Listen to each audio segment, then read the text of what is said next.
এতদিন নিজেদের ক্ষমতাবান ও শক্তিশালী বলে জাহির করে আসছিল ইহুদি দেশ ইসরায়েল।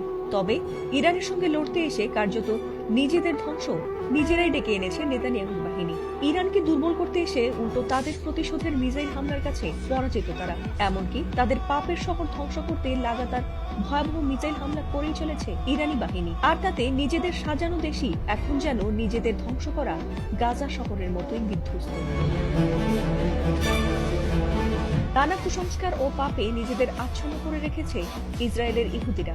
এমনকি তাদের মসিহ দাজ্জালকে স্বাগত জানাতে আল আকসা মসজিদকে ভেঙে থার্ড টেম্পল বানানোর জন্য অপেক্ষায় রয়েছে তারা। তবে নিজেদের করা ভুলের কারণে প্রতিদিনই যখন ধেয়ে আসা ইরানি মিসাইল সামলাতে ব্যস্ত নেতানিয়াহুর দেশ, ঠিক তখনই এবার সেখানে দেখা গেছে এমন এক অদ্ভুত ও ভয়াবহ দৃশ্য যা বোধহয় কল্পনা করেনি কেউ।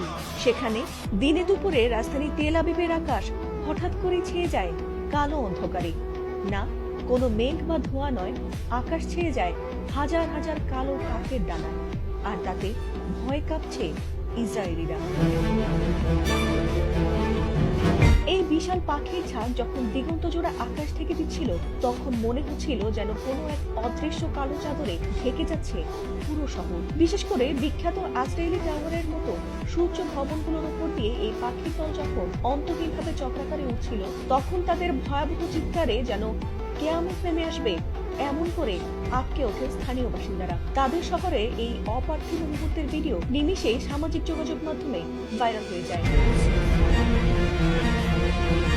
ইসরায়েল ও ইরানের মধ্যে যখন যুদ্ধ পরিস্থিতি চরমে, ঠিক সেই মুহূর্তে এমন অস্বাভাবিক দৃশ্যকে অনেকেই অশুভ লক্ষণ বা বড় ধরনের বিপদ সংকেত হিসেবেই দেখছেন। শুধু সাধারণ মানুষই নয়, ধর্মীয় তাত্ত্বিকরা এই ঘটনার ব্যাখ্যা খুঁজছেন প্রাচীন ধর্মগ্রন্থে। তাদের ধর্মগ্রন্থগুলোতে বর্ণনা করা হয়েছে যে কোনো এক মহাপ্লাবন বা বিশাল যুদ্ধের আগে এভাবে আকাশে পাখিরা কোনো এক বিশেষ স্থানে জড়ো হবে। আর এই কারণে চলমান যুদ্ধে নিজেদের দেশ ইরানের কাছে হেরে যেতে পারে এমন আশঙ্কা করছেন বহু ইহুদি। ফাতিমা সুলতানা, এটিএন।